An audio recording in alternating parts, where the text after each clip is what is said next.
Hello friends, నమస్తే అందరికీ. ఈరోజు కథ ఏంటంటే ఎలుగుబంటి మరియు నక్క గురించి తెలుసుకుందాం. వాళ్ళిద్దరూ మా దోస్తులు అన్నమాట. వాళ్ళిద్దరూ అడవిలో తప్పిపోయారు, నక్క మరియు ఎలుగుబంటి. మరి వాళ్ళు అడవిలో ఎలా ఉంటున్నారో ఈ కథ ద్వారా మనం తెలుసుకుందాం. అలాగే మన ఛానల్ని లైక్ కొట్టండి, సబ్స్క్రైబ్ చేసుకోండి. పిల్లలు చూసి ఆనందించండి, సరేనా? కామెంట్ పెట్టండి. నక్క మరియు ఎలుగుబంటి అడవిలో మరి వాళ్ళిద్దరు ఏం చేస్తారో తెలుసుకుందాం. వీడియోలో వెళ్ళిపోదాం. పచ్చగా ఉన్న దట్టమైన అడవిలో ఉదయం సూర్యకాంతి చెట్ల మధ్య పడుతుంది. పక్షులు కిలకిలరావాలు చేస్తుంటాయి. ఒక పెద్ద ఎలుగుబంటి, ఒక నక్క కలిసి నడుస్తుంటాయి. చెట్టు నీడలో ఎలుగుబంటి, నక్క కూర్చొని నవ్వుతూ మాట్లాడుకుంటారు. ఇద్దరు ఆహారం కోసం వెళ్లాలని నిర్ణయిస్తారు. ఇద్దరు చెట్ల మధ్య, పొదల మధ్య నడుస్తూ ఆహారం కోసం వెతుకుతారు. పక్కగా జింకలు, కుందేళ్లు, పక్షులు కనిపిస్తాయి. ఇద్దరు అడవి చివరికి చేరుతారు. దూరంలో ఒక చిన్న గ్రామం కనిపిస్తుంది. ఎలుగుబంటి హెచ్చరిస్తుంది, మానవుల దగ్గరికి వెళ్ళకూడదు. ఒక చెట్టు కింద మనిషి నిద్రపోతున్నాడు. అతని పక్కన ఒక సంచి ఉంది. నక్క కళ్ళు మెరిస్తాయి.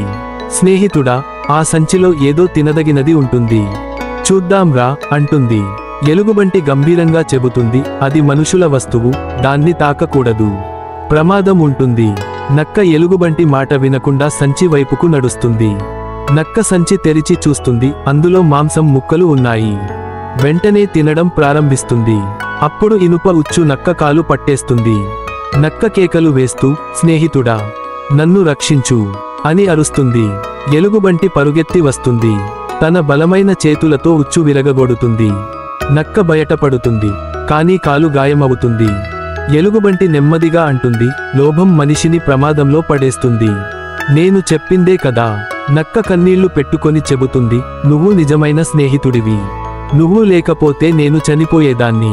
ఎలుగుబంటి గాయపడ్డ నక్కను ఆధారంగా తీసుకొని నెమ్మదిగా అడవిలోకి నడుస్తుంది. ఇద్దరూ పెద్ద చెట్టు కింద విశ్రాంతి తీసుకుంటారు. ఎలుగుబంటి మరియు నక్క పండ్లు తింటూ ఉంటారు. అడవిలో సూర్యాస్తమయం. పక్షులు గూళ్లకు వెళ్తాయి. ఎలుగుబంటి, నక్క ప్రశాంతంగా కూర్చుంటారు. నక్క చెబుతుంది, ఇకపై లోభం పట్టను. నువ్వు నా జీవిత స్నేహితుడివి. రోజులు గడుస్తాయి. నక్క కాలు బాగవుతుంది. ఇద్దరూ మళ్లీ సంతోషంగా జీవిస్తారు. నీతి: లోభం ప్రమాదాన్ని తెస్తుంది. నిజమైన స్నేహితుడు మన తప్పులు చెప్పి కాపాడేవాడు. పిల్లలు, మీకు కథ నచ్చిందా? ఎలుగుబంటి మరియు నక్క వాళ్ళిద్దరూ అడవిలో ఉన్నారుగా, ప్రశాంతంగా ఉన్నారు, ఆనందంగా ఉన్నారు. మరి ఇంకెందుకు లేట్ చేస్తున్నారు? లైక్ కొట్టండి, ఛానల్ని సబ్స్క్రైబ్ చేసుకోండి. మళ్ళీ కలుద్దాం. Bye bye.